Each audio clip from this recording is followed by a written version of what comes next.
Good morning, all of you. I am Aryan from class 9 of Sri Balaji Senior Secondary School, Nagard. Today we are going to discuss about chapter number 3 of our geography book. Its name is drainage. The first thing came in our mind after hearing the name drainage is what is drainage. So let's resolve these things. I am going to describe you what is drainage. The term drainage is used to describe the river system of an area. For example, this is a main river and these are its tributaries which came along and helps the river to maintain its flow. The river ultimately drains into a larger water body or lake or a sea. These are very small tributaries, are small beyond to fulfill the need of particular very small group of people. But this river is able to fulfill the need of a big group of people, and then it joined into lake or sea, and which is capable to perform various activities. The area drained by a single river system is called drainage basin. For example, we took example of Ganga River. The UP, Bihar and West Bengal is drained by the river Ganga. This is also known as the drainage basin of the river Ganga. An upland. And mountain and an upland separate two water bodies. This is known as water divide.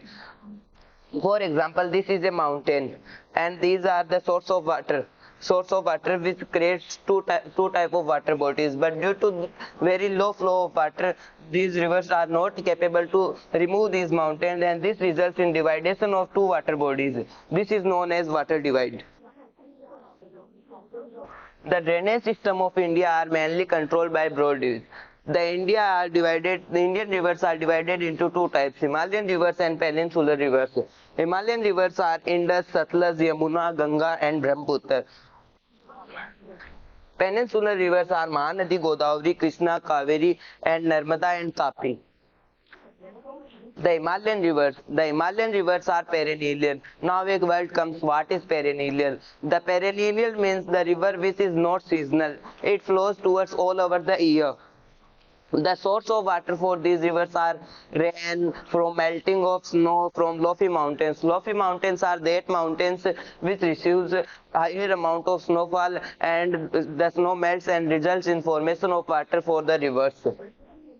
River Indus, River Ganga, River Brahmaputra are good examples of Himalayan rivers. Now we are going to describe fjords. Due to high flow of water, for example, this is a river and its flow is very high. This results in the cutting of these mountains and making a valley-like structure. This is known as fjords. For example, this is a river Ganga and this flows with a high speed, and this came here and this results in the cutting of these mountains. This is called fjords.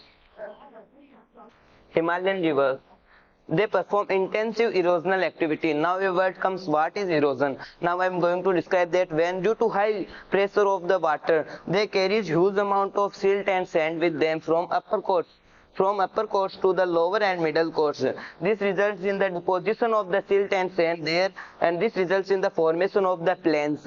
Due to sometimes there is a lot of amount of rain and lot of amount of water in the river's course. This results in the formation of the new path of the river. After due to lack of the water, this results in the bending, and this is known as meander. This is also a U-shaped water body which is also known as oxbow lakes. If meander is at high level, then it is also known as oxbow lakes. Indus, Brahmaputra, Ganga are Himalayan rivers. Now we are going to discuss about deltas. What is a delta? As I further described you that rivers are joined from tributaries and get their higher section. At last the river is divided into distributaries to get mixed into the soil, get mixed into the sea. For example, this is main river Ganga, and there is these are its distributaries. Now there is a triangular shaped landmass between two distributaries. This is known as delta. Now we are going to take example of this. For example, note this. All these are triangular shaped landmass are known as delta. The world largest delta is Sundarban Delta, which is in the West Bengal, which is formed by Himalayan river Brahmaputra. A large number of the peninsular rivers are seasonal, the rivers which flow from particular period of time. During the dry season, they receive very low amount of water, so the flow of the river is also low and their course is also low. The peninsular rivers have shorter and shallower course as compared to Himalayan rivers. As we all know, the water plays a vital factor in the course and flow of the river. So Himalayan rivers have more amount of water, so their course and is shallower and larger. But peninsular rivers have less amount of water as compared to Himalayan rivers, so their course is shorter and shallower. Most of the peninsular rivers originates in the Western Ghats. This is Western Ghats. All rivers, Mahanadi, Godavari, Krishna, Kaveri, originate from Western Ghats and get up mixed into Bay of Bengal. This, for example, this Mahanadi rivers originates in Madhya Pradesh and get up mixed in Bay of Bengal. Madhya Pradesh is a part of Western Ghats and this get involves in Bay of Bengal. But there are only two rivers, Narmada and Tapi, which originates in the Eastern Ghats and mixed up into Arabian Sea. There are only two rivers from India which mixed into the Arabian Sea, that are Narmada and Tapi. This is Eastern Ghats area, this is Western Ghats area. The major Himalayan rivers are River Indus, River Ganga and River Brahmaputra.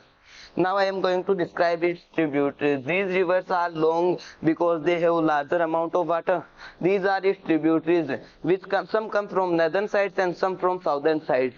For example, this is River Ganga. Its tributaries from northern sides, for example, Gagar, Tista, etc.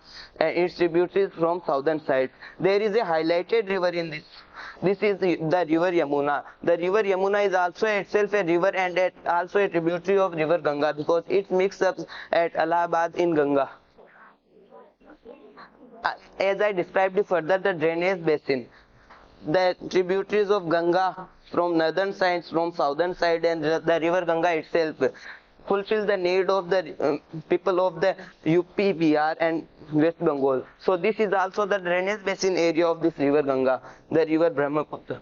A river along with its tributaries may be called a river system. As we all know, a group of persons or a group of various things perform several functions particularly is called a system. Thus it is so in a drainage system. A group of rivers along with its tributaries and distributaries is known as river system. Thank you. Now in next section we are going to discuss about drainage patterns.